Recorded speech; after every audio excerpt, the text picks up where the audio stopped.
नमस्कार दोस्तों, royal maths education classes में आप सभी विद्यार्थियों का हार्दिक स्वागत है। मैं राजीव कुमार आपका तहे दिल से इस चैनल पर स्वागत करता हूं। तो जल्दी से जुड़ जाएं आप लोग, इस वीडियो को लाइक कर दें, शेयर कर दें और साथ में सब्सक्राइब भी करते हुए चलेंगे। जैसा कि इस वीडियो पे संज्ञा या वर्णमाला या सर्वनाम और ये जो संधि वगैरह है ये पढ़ा दी गई है। अगर आप लोगों को इस चैनल की संधि, वर्णमाला या सर्वनाम वगैरह देखने हैं तो इस वीडियो के डिस्क्रिप्शन बॉक्स में उनका लिंक मिल जाएगा। विकारी शब्द समझा दिए गए हैं। टॉपिक चल रहा था अविकारी शब्द। अविकारी शब्द में क्रिया विशेषण यानी क्रिया की विशेषता बतलाने वाले शब्दों को क्रिया विशेषण कहते हैं। क्रिया विशेषण समझा दिया गया है डिटेल से। आप लोग अगर वीडियो देखना चाहें तो इस वीडियो को डिस्क्रिप्शन बॉक्स में उनका लिंक मिल जाएगा। और जो अव्यय शब्द होते हैं, अव्यय शब्द वो भी अविकारी शब्द में गिने जाते हैं। तो दो अव्यय शब्द बता दिए थे। नंबर 1 संबंध बोधक अव्यय और नंबर 2 समुच्चय बोधक अव्यय। आज देखेंगे अव्यय नंबर 3 जो कि विस्मयादि बोधक अव्यय होता है। तो हेडिंग डालेंगे अव्यय यानी संबंध बोधक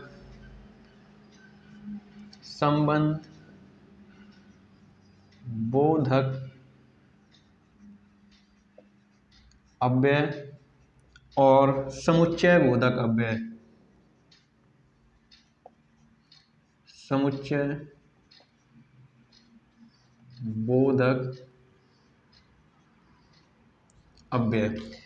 संबंध बोधक अव्यय और समुच्चय बोधक अव्यय पढ़ा दिए थे। संबंध बोधक अव्यय वह अव्यय शब्द होते हैं जो कि एक संज्ञा या एक सर्वनाम के बीच का संबंध बताते हैं या संज्ञा और संज्ञा के बीच का संबंध बताते हैं, या हम कह लें सर्वनाम और सर्वनाम के बीच का संबंध बताते हैं। समुच्चय बोधक अव्यय को कहते हैं समूह बोधक अव्यय। दो उपवाक्यों को या दो से अधिक उपवाक्यों को जोड़ने के लिए जिन अव्यय का प्रयोग किया जाता है उन्हें कहते हैं समूह बोधक अव्यय या फिर समुच्चय बोधक अव्यय। अब हेडिंग रहेगी, हेडिंग नंबर डी कह लें। हेडिंग नंबर डी रहेगी यानी विस्मयादि बोधक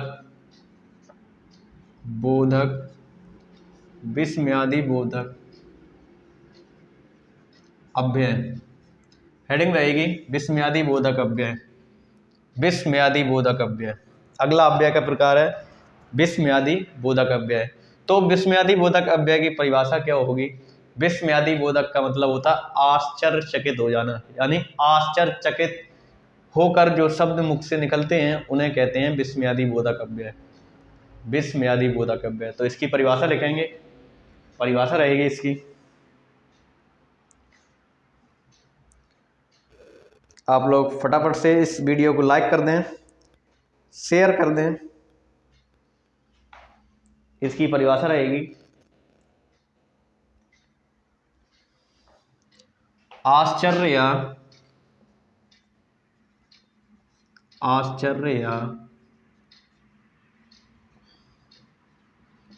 अचरण।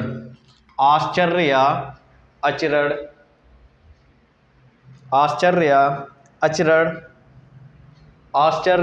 अचरण आदि का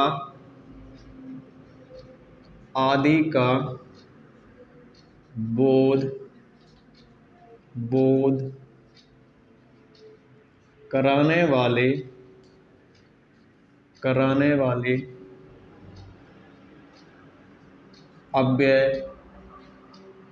कराने वाले अव्यय शब्दों को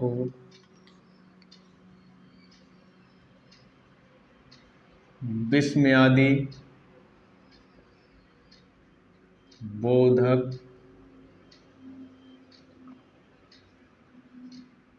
अव्यय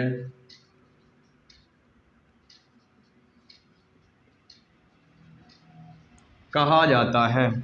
तो परिभाषा क्या है? आश्चर्य अचरण आदि का बोध कराने वाले अव्यय शब्दों को विस्मयादि बोधक अव्यय कहते हैं या कहा जाता है। अब आश्चर्य या अचरज का मतलब होता है जैसे जैसे जैसे कि वर्षा अगर होने लगे, अचानक वर्षा होने लगे, तो अगर हम बोलेंगे या आप लोग बोलेंगे तो कहेंगे ओ बारिश होने लगी, या फिर ओ तुम आ गए, हाय वह ऐसा हो गया। तो इस प्रकार के ओ, हाय, इस प्रकार के जो कि शब्द होते हैं वह आश्चर्य बोधक अव्यय कहे जाते हैं। तो इनके कुछ शब्द लिखेंगे कौन कौन से आश्चर्य बोधक शब्द माने जाते हैं। जैसे हम कह लें जैसे हम कह लें जैसे हम कह लें अरे अरे अरे, अजी अजी, अहो अहो, उफ उफ उफ,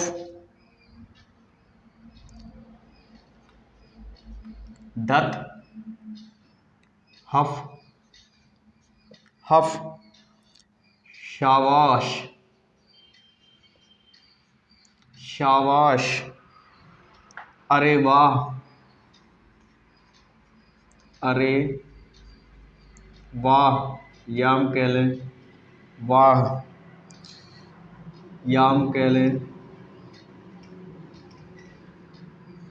धन्यवाद, याम कह लें छी छी छी छी, याम कह लें ओह ओह। और भी ऐसे कई शब्द होते हैं जो कि जो कि जो कि विस्मयादि बोधक अव्यय के शब्द माने जाते हैं। तो परिभाषा क्या है? आश्चर्य या अचरज आदि का बोध कराने वाले अव्यय शब्दों को विस्मयादि बोधक अव्यय कहा जाता है। जैसे इस प्रकार के जो शब्द लिखे हुए हैं वह विस्मयादि बोधक अव्यय के शब्द माने जाएंगे। जैसे अरे, अजी, अहो, उफ, धत, हफ, शाबाश, अरे, वाह और धन्यवाद, छी छी, ओह। जैसे कोई वाक्य बनाना चाहें, उदाहरण देना चाहें और इसका पहचान चिन्ह होता है इस प्रकार का, खड़ी पाई होगी और नीचे एक बिंदु होगी। इस प्रकार की खड़ी पाई होगी, नीचे एक बिंदु होगी, ये विस्मयादि बोधक अव्यय का चिन्ह होता है। जैसे वाक्य बनाना चाहें, अरे अरे तुम आ गए, अरे तुम आ गए, तो कैसे बोलेंगे? अरे तुम आ गए, या अरे तुम पास हो गए। या हम कह लें किसी ने अच्छा काम किया है तो उसे कहते हैं शाबाश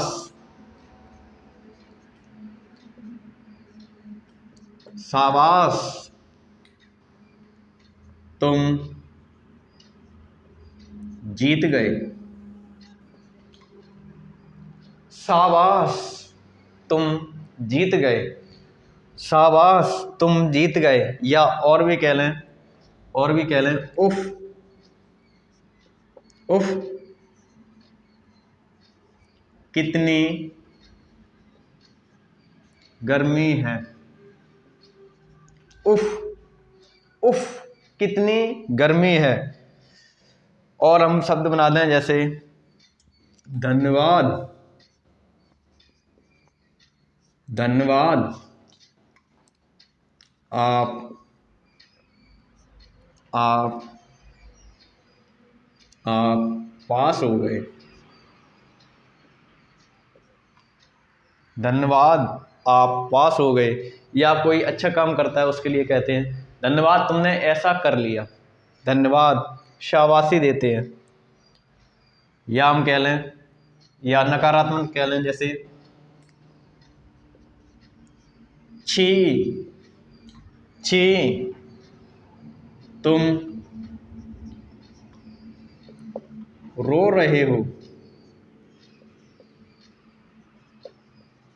छी, छी, तुम रो रहे हो। या हम कह लें ओह, ओह, ओह, ओह, वह गिर गया।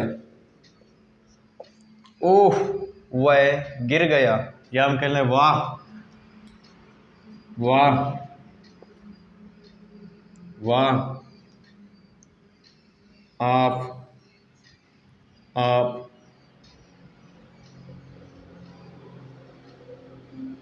दौड़ रहे हैं। वाह, आप दौड़ रहे हैं। तो इस प्रकार के जो वाक्य होते हैं वह विस्मयादि बोधक अव्यय के वाक्य माने जाएंगे। और सबसे इम्पोर्टेंट बात यह है कि जो विस्मयादि बोधक अव्यय होते हैं वह वाक्य के शुरुआत में ही लिखे जाते हैं।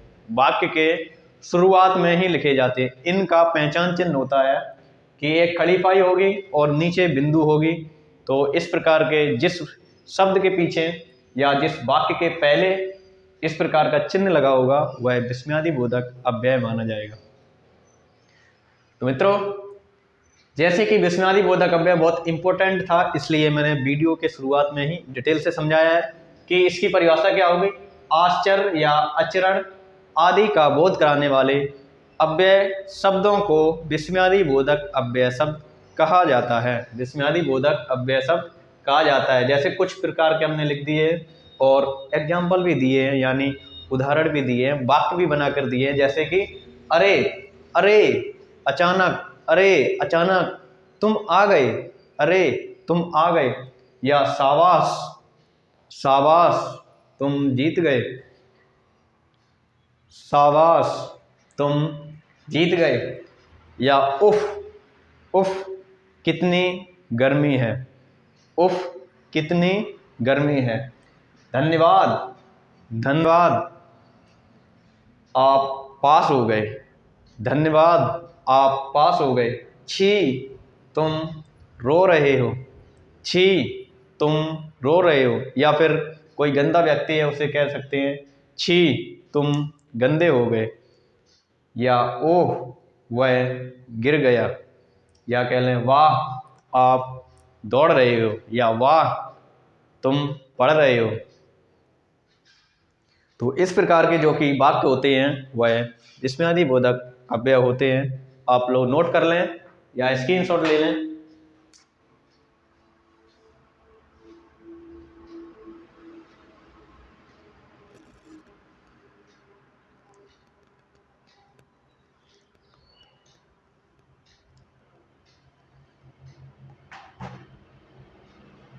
आप लोगों ने नोट कर लिया होगा।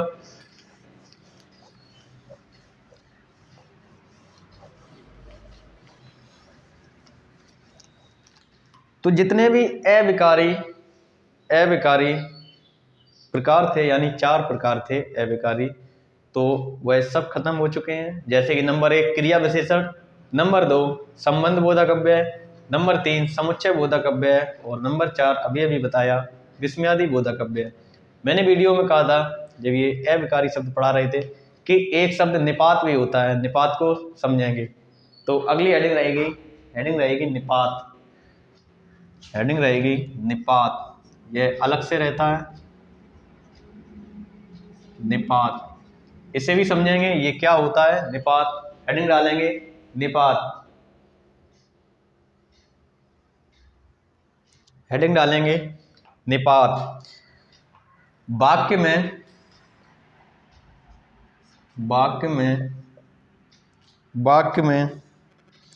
जो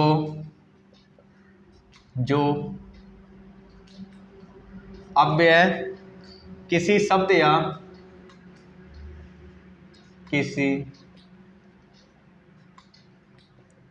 या वाक्य में जो अव्यय किसी शब्द या पद के बाद लगाकर लगाकर उसके उसके अर्थ में उसके अर्थ में उसके अर्थ में विशेष प्रकार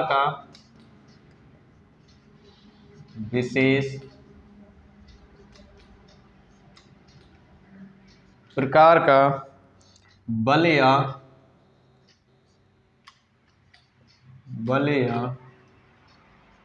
भाव उत्पन्न करने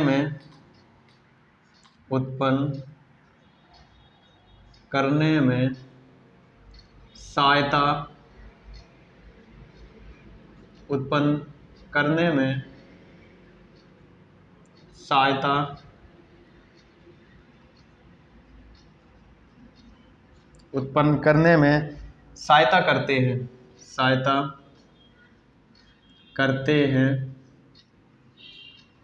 उन्हें निपात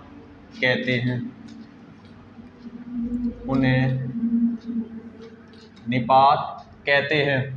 वाक्य में कोई भी वाक्य में जो अव्यय, वाक्य में जितने भी अव्यय हैं, जो अव्यय किसी शब्द या पद के बाद लगाकर उसके अर्थ में उस शब्द या उस वाक्य के या उस पद के अर्थ में बल या भाव उत्पन्न करें, बल, प्रेशर या भाव उत्पन्न करने में सहायता करते हैं, उन्हें हम निपात कहते हैं। जैसे हम कह लें,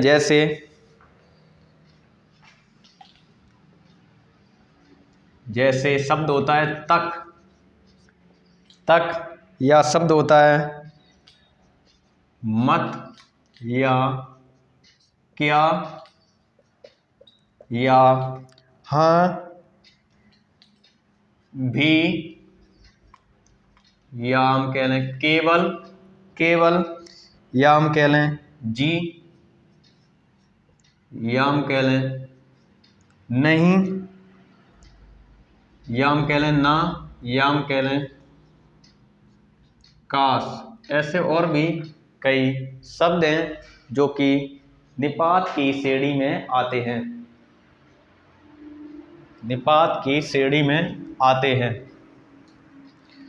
तो परिभाषा क्या है?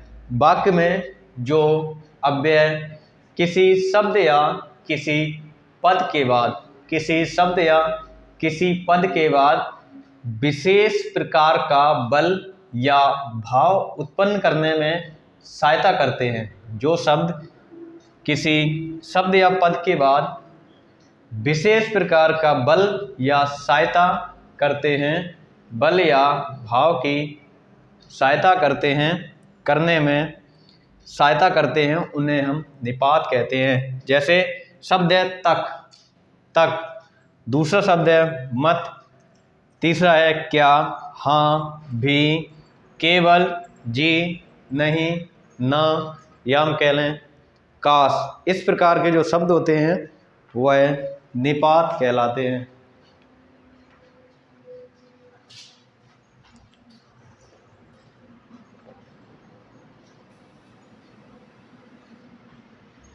निपात कहलाते हैं। जैसे वाक्य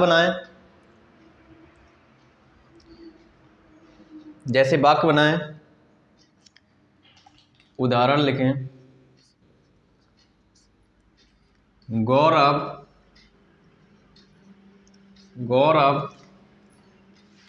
तुम्हें भी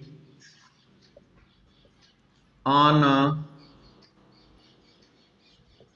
पड़ेगा। गौरव तुम्हें भी, तो जो भी शब्द आया है, भी ये निपात होगा, भी शब्द आया है ये निपात होगा,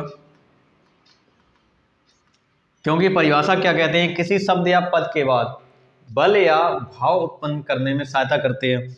तो गौरव तुम्हें भी आना पड़ेगा, अगर हम कहते हैं गौरव तुम्हें आना पड़ेगा, तब इसमें बल या भाव उत्पन्न नहीं हो रहा है, कोई बल नहीं लग रहा, कोई प्रेशर नहीं हो रहा है। अगर हम कहते हैं गौरव तुम्हें भी आना पड़ेगा, तो भी में जो बल लग रहा है उसे ही निपात कहेंगे। या हम कह लें रवि रवि रवि रवि रवि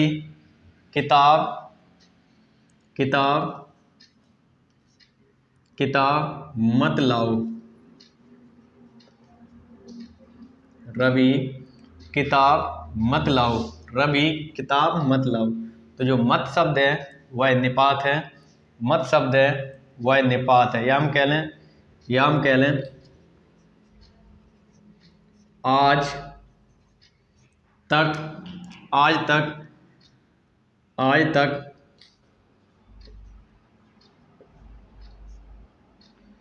या हम कह लें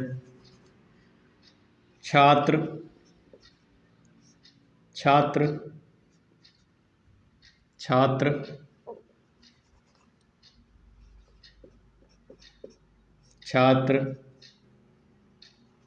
तुम कल तक पढ़ोगे। छात्र तुम कल तक पढ़ोगे। या हम कह लें छात्र तुम कल तक पढ़ोगे। तो जो तक शब्द है वह निपात है। तक शब्द है वह निपात है।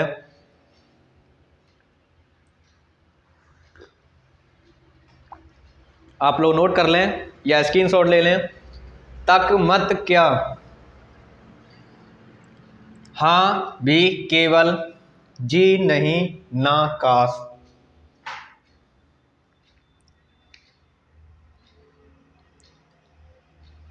या हम एक और शब्द बना दें गौरव आप केवल दौड़ोगे।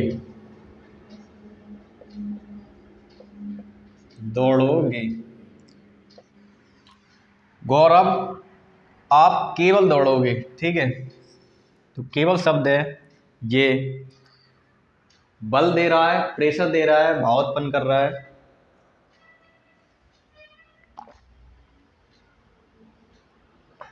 तो मित्रों, ये निपात के बारे में चर्चा हुई है। आज ये अविकारी शब्द खत्म होते हैं। अब अगला टॉपिक शुरू करते हैं हम नए टॉपिक के साथ, काल के साथ। काल किसे कहेंगे, कितने प्रकार के होते हैं, इन सब बारे में चर्चा करेंगे। तो आप लोग नोट कर लें या स्क्रीनशॉट ले लें। अगला टॉपिक देखेंगे काल। अगर समझ में आ रहा हो तो फटाफट से लाइक करते हुए चलेंगे।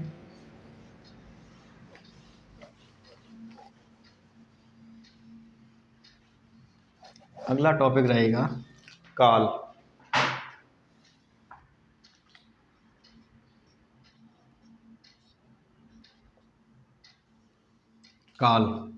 टॉपिक रहेगा काल। काल किसे कहते हैं, काल की परिभाषा लिखेंगे। काल किसे कहते हैं, काल किसे कहते हैं, काल की परिभाषा लिखेंगे, हेडिंग डालेंगे काल।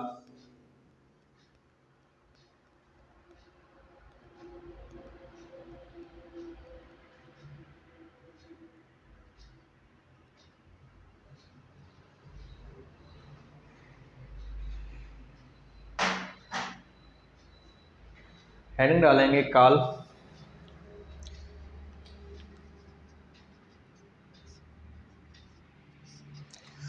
काल का मतलब होता है जो क्रिया होती है, जो क्रिया करते हैं वो कब हो रही है, आज हो रही है या हो चुकी है या होने वाली है। तो क्रिया के समय का बोध कराने वाले शब्दों को हम काल कहते हैं। तो परिभाषा रहेगी क्रिया के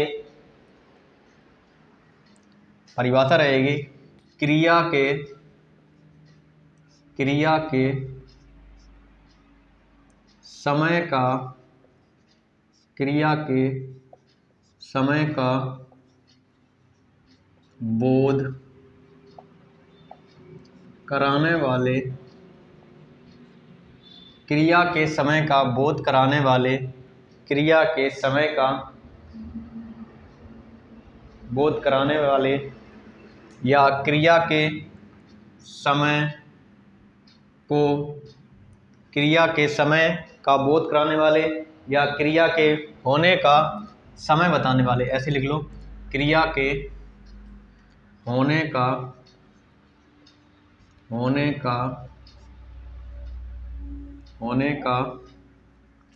क्रिया के होने का समय बताना, क्रिया के होने का समय बताना काल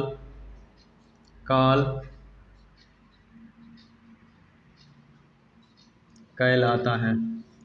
क्रिया के होने का समय बताना काल कहलाता है।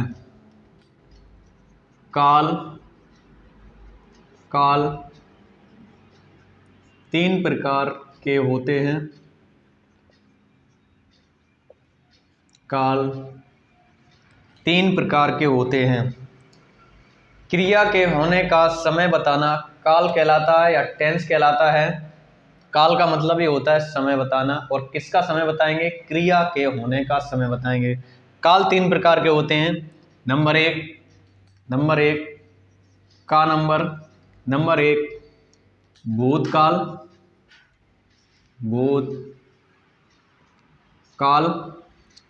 नंबर खा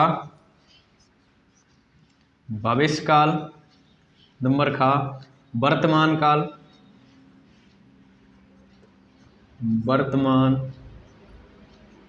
काल, या नंबर गा कह लें, का खा गा भविष्य काल।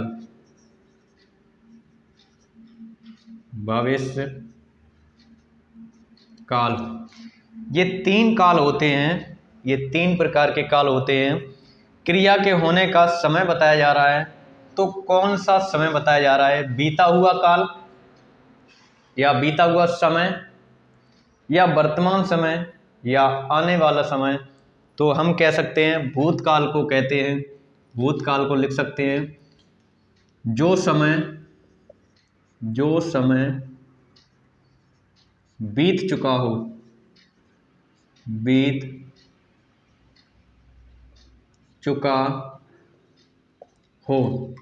भूतकाल किसे कहेंगे? जो समय बीत चुका हो, यानी बीते हुए समय में जो क्रिया हुई होगी उसे कहेंगे भूतकाल। वर्तमान काल जो समय चल रहा हो, जो समय चल रहा हो का मतलब ये है कि जो प्रेजेंट में हो रहा है, वर्तमान में हो रहा है, जो समय वर्तमान है, यानी जो वर्तमान में क्रिया हो रही है। जैसे हम दौड़ रहे हैं, हम जा रहे हैं, हम खा रहे हैं, तो प्रेजेंट में ये कार्य कर रहे हैं, भविष्य में कर रहे हैं। या भविष्य काल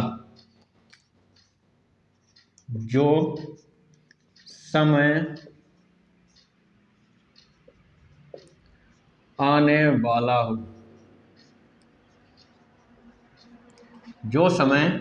वाला हो, तो भूतकाल का मतलब है जो समय बीत चुका हो, वर्तमान काल का मतलब है जो समय चल रहा हो, या भविष्य काल का मतलब है जो समय आने वाला हो।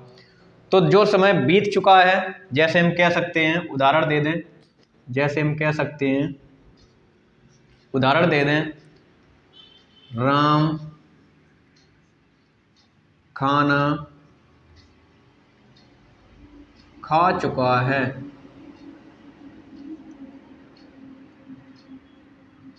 राम खाना खा चुका है, तो ये भूतकाल का वाक्य हो जाएगा। या हम कह लें राम खाना खा रहा है। राम खाना खा रहा है, प्रेजेंट में खा रहा है, यानी वर्तमान में खा रहा है। क्या खा रहा है? खाना एक क्रिया है, जो कि हो रही है, या जो क्रिया हो चुकी है वह भूतकाल हो जाएगी, जो क्रिया हो रही है वह वर्तमान काल, या हम कह लें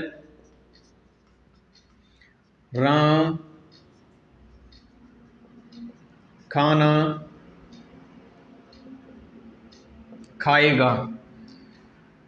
पहले राम ने खाना खा लिया था, यानी राम खाना खा चुका है। भूतकाल राम खाना खा रहा है। वर्तमान काल राम खाना खाएगा, राम खाना खाएगा। भविष्य काल, अब जो भूतकाल होते हैं, भूतकाल में होते हैं वह 6 प्रकार के होते हैं। ये 6 प्रकार के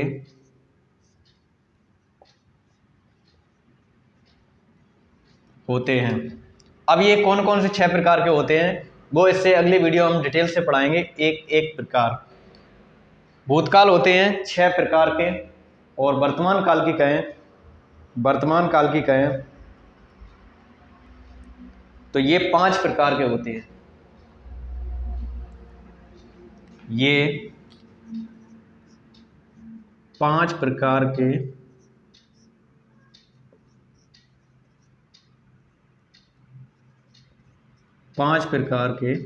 होते हैं। वर्तमान काल 5 प्रकार के होते हैं, या हम कह लें भविष्य काल, ये 4 प्रकार के